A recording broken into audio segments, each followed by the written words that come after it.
et messieurs, bonjour et ravi de vous retrouver pour cette édition de la mi-journée à la une de l'actualité. La mort d'un monument du football.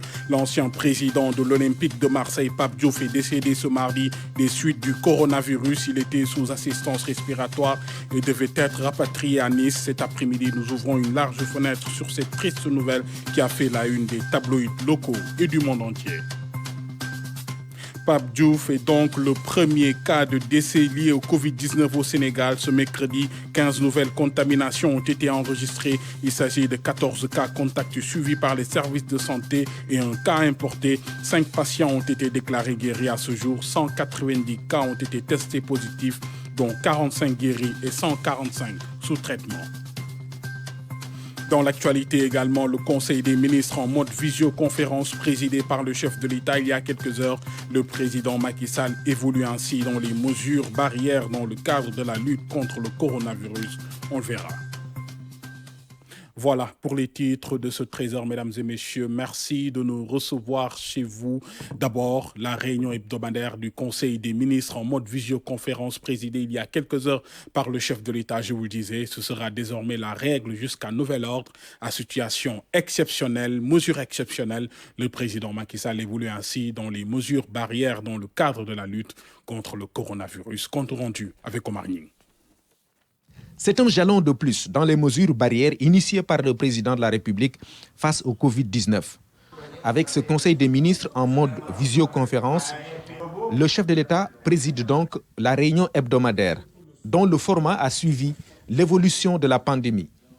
Le président Macky Sall avait dans un premier temps déplacé la réunion de la salle Bruno Diatta à la salle des banquets pour faire respecter la distanciation sociale.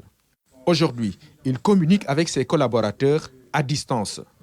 Télétravail qui montre qu'en dépit de la pandémie, le fonctionnement des institutions de la République ne s'arrête pas. C'est le projet Smart Sénégal qui est ainsi mis en œuvre, fruit de la coopération entre le Sénégal et la République populaire de Chine. Ce projet est en cours d'exécution depuis plusieurs mois par l'Agence de l'informatique de l'État. À l'entame de sa communication, le président de la République a fait observer une minute de silence en la mémoire de notre compatriote Pape Diouf, décédé hier à Dakar des suites du Covid-19. Dans l'actualité également, le projet de loi d'habilitation voté à l'unanimité par les députés il y a quelques heures. Vous avez suivi le direct. Le texte a été défendu par le ministre de la Justice dans un hémicycle clairsemé. Seuls 33 députés ont été convoqués. Nous retrouverons Cheikh Bamba Gueye en duplex de l'Assemblée nationale. Cheikh Bamba, les députés ont finalement validé le texte.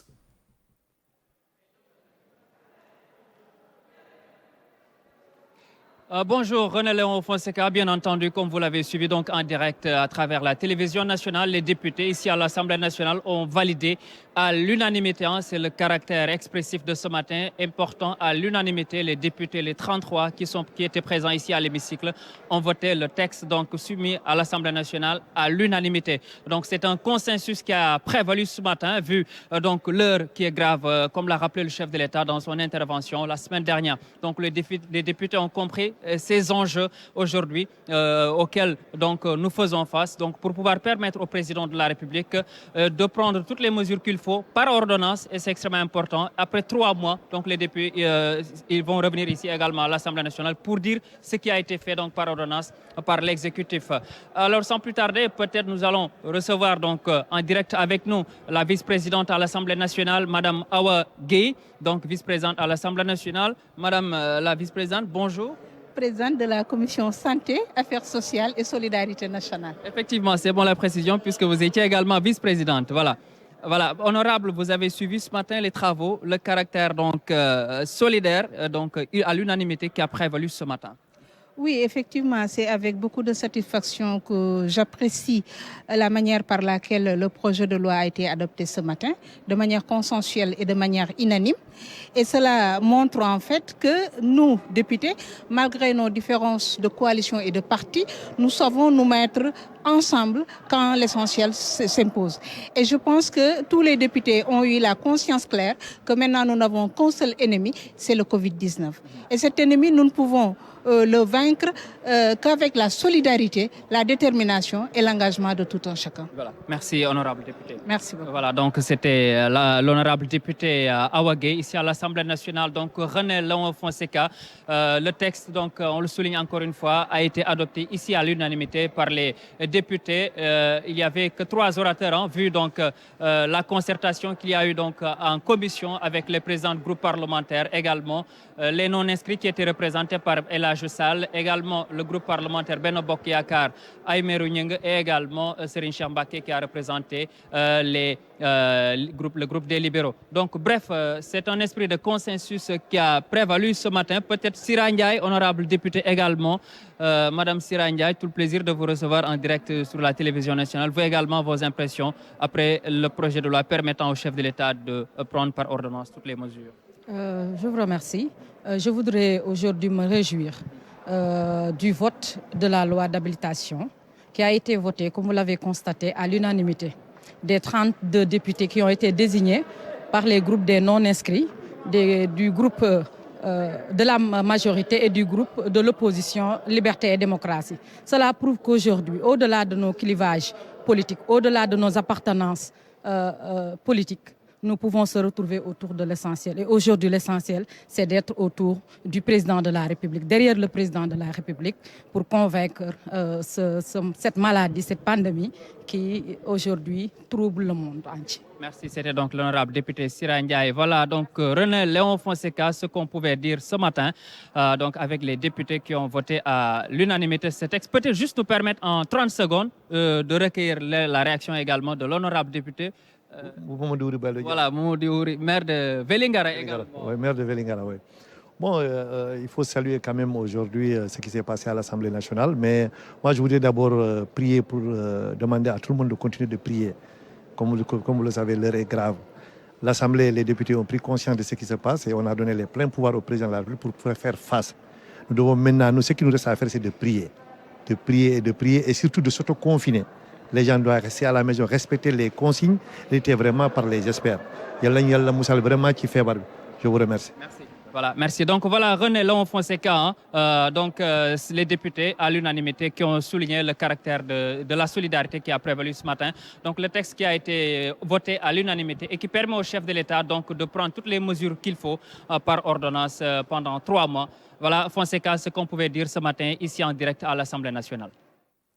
Merci, Cheikh Bamba Gueye, pour ce compte rendu, pour toutes ces précisions. Autre titre ce matin, je vous le disais, Pape Diouf est donc le premier cas de décès lié au Covid-19 au Sénégal.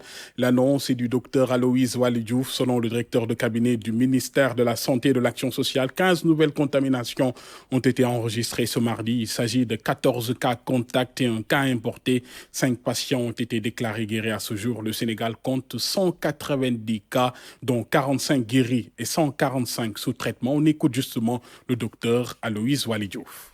Hier, mardi 31 mars 2020, à 19h43, le Sénégal a enregistré son premier cas de décès lié au Covid-19, en la personne de M.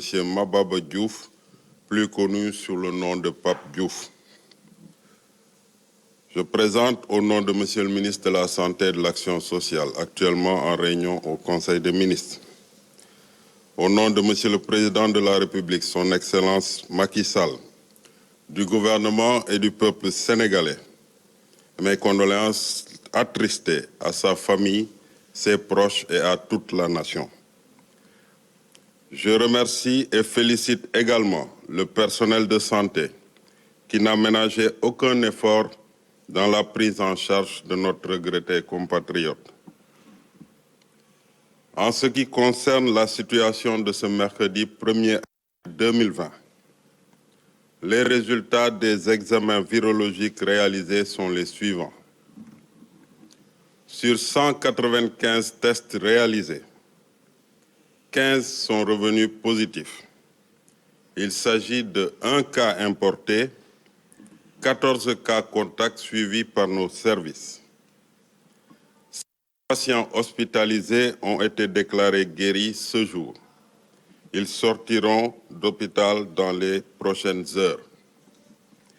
L'état de santé des patients hospitalisés est stable.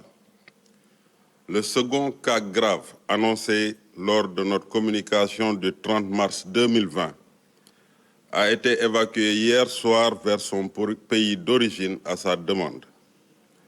À ce jour donc, 190 cas ont été déclarés positifs, dont 45 guéris et 145 sous traitement. Le ministère de la Santé et de l'Action sociale renouvelle son appel à la population au respect strict des mesures de prévention individuelle et collective. La triste nouvelle est donc tombée hier en fin de soirée. Pape Diouf n'est plus. Il est décédé des suites du coronavirus. Premier président noir d'un grand club d'Europe. Il laisse à la postérité l'image d'un analyste pertinent, fidèle à ses principes généreux et ouverts. Son parcours avec Ibrahim Mboup. Il y a une chose en tout cas, moi, de l'Olympique... Un homme au parcours remarquable. Pape Diouf est né à Abéché, au Tchad, en 1951.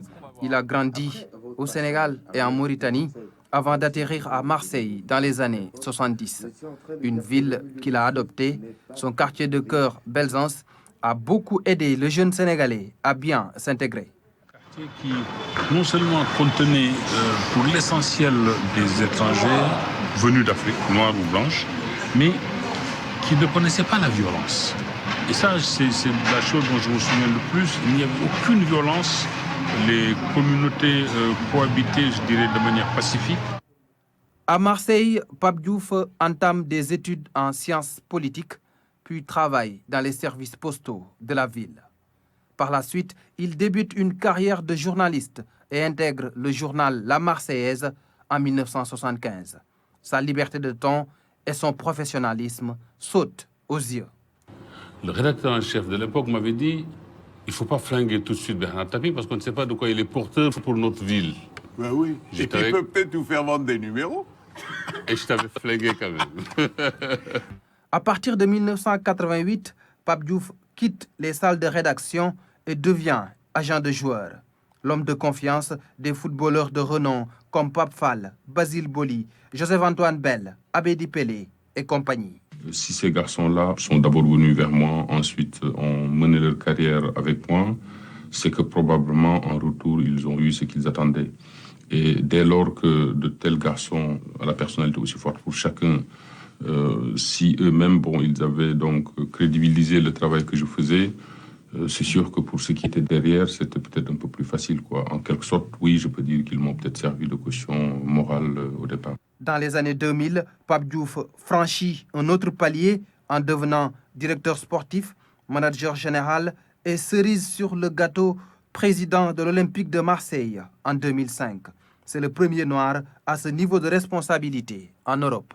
Quand on est président de l'Olympique de Marseille, j'ai eu l'occasion de le dire, il faut savoir donner des coups et savoir en recevoir. Celui qui a peur de cette donnée ne doit pas prétendre à cette présidence. Après 5 ans à la tête de la présidence de l'OM, Pape Diouf quitte ses fonctions à cause de grandes divergences avec les actionnaires. Mais il n'a jamais quitté le monde du football.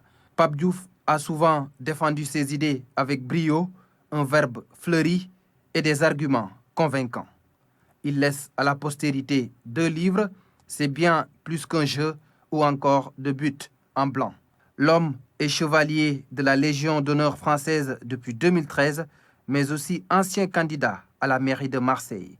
Pape Diouf avait 68 ans. Le monde du football est sous le choc. La disparition de Pape Diouf a plongé les acteurs du football dans une grande tristesse. Les réactions sont unanimes. L'homme était généreux. Au Sénégal, le chef de l'État Macky Sall a rendu hommage à ce digne fils du pays. Pape Biram Bigendiaï. C'est une véritable onde de choc qui s'est abattue sur la planète foot.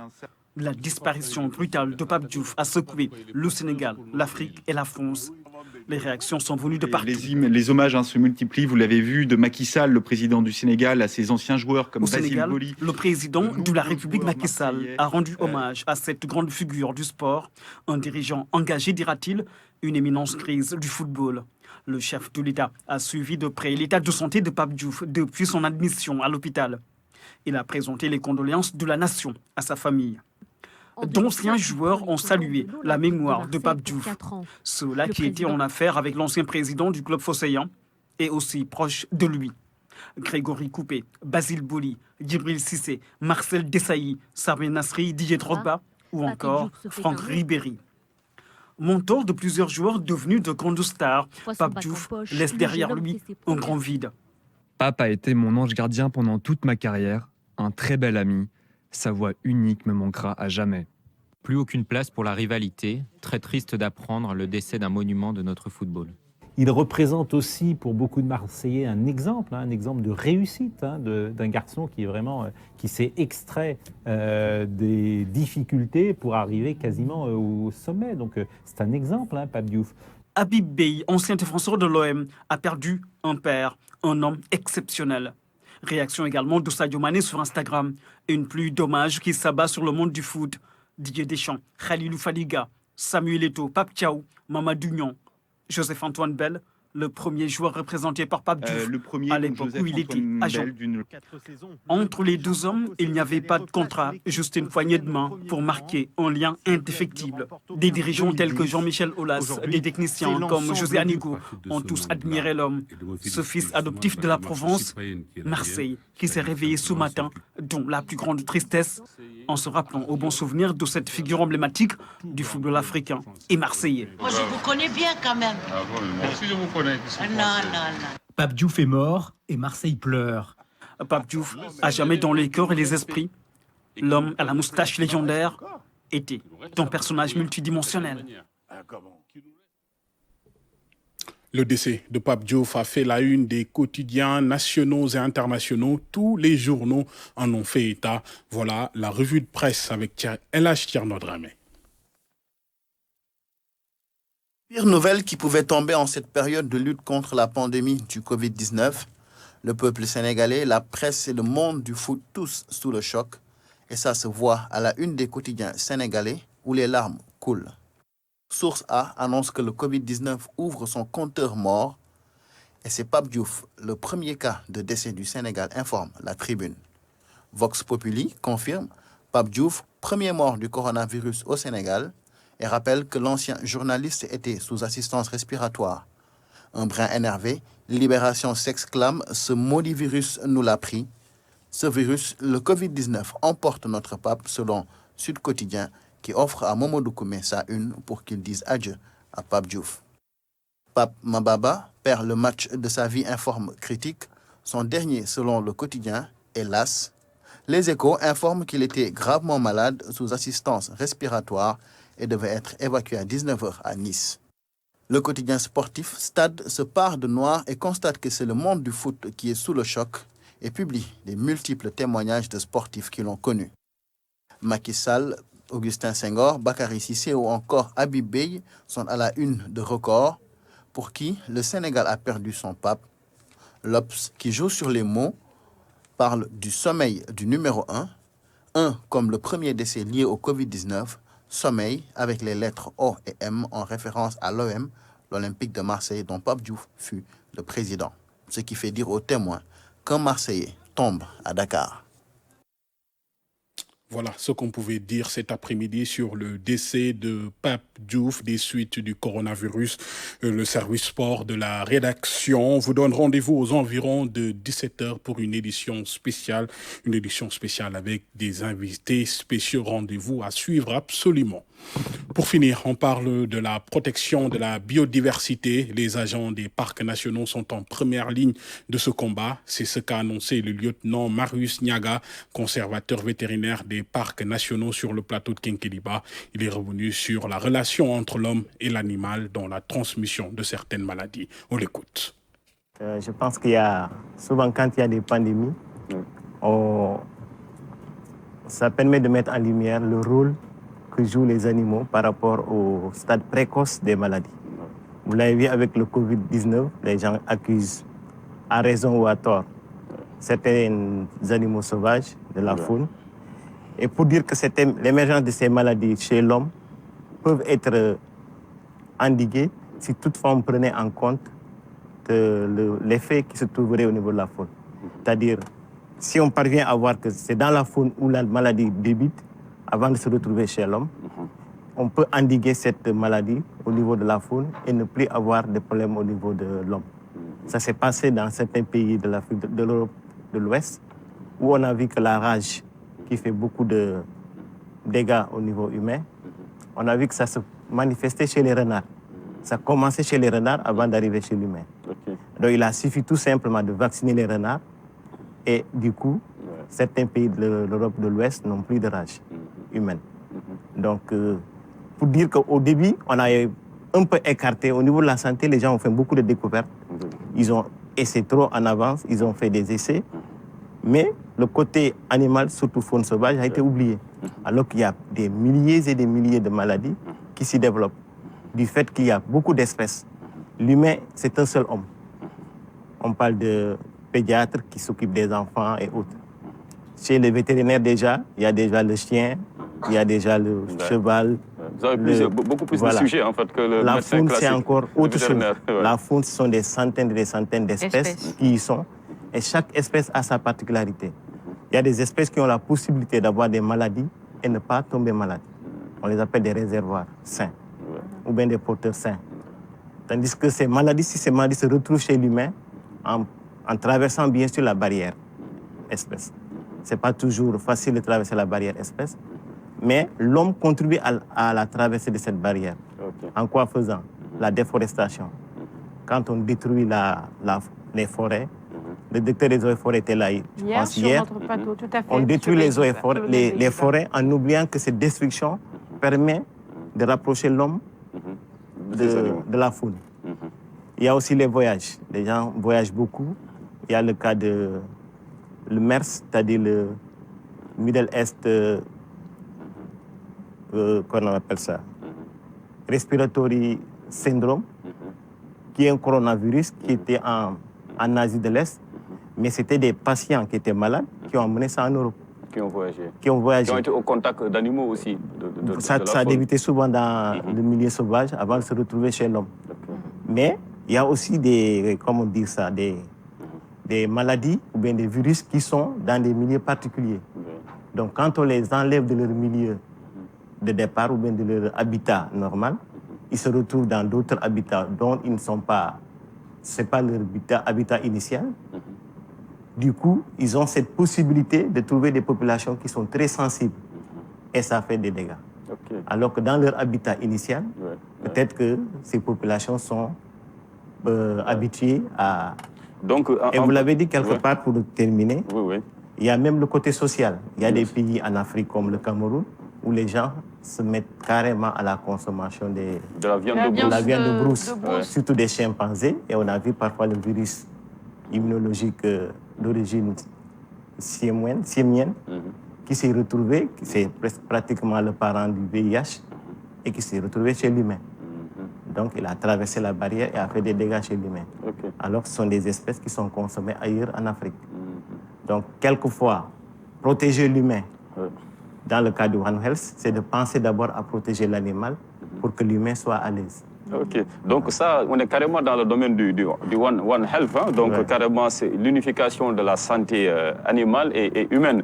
Et ça, c'est un concept que vous traduisez en acte de par la particularité de votre travail, parce que vous êtes au contact de cette faune-là, vous êtes dans les parcs nationaux, et ça, vous le vivez au quotidien. Voilà, et nous, on ajouterait, il y a la santé humaine, la santé animale et la santé environnementale. Environnementale aussi, voilà. Voilà, parce qu'aussi bien l'homme que l'animal est dans un environnement pour pouvoir être à l'aise. Voilà pour l'essentiel de l'actualité de ce mercredi après-midi, mesdames et messieurs. Merci de nous avoir suivis. Merci de votre attention et de votre fidélité. L'info, je vous le rappelle, continue sur rts.sn, sur l'application RTS et sur live.rts.sn. Je vous souhaite une très bonne journée et un bon appétit si vous êtes à table, bien sûr.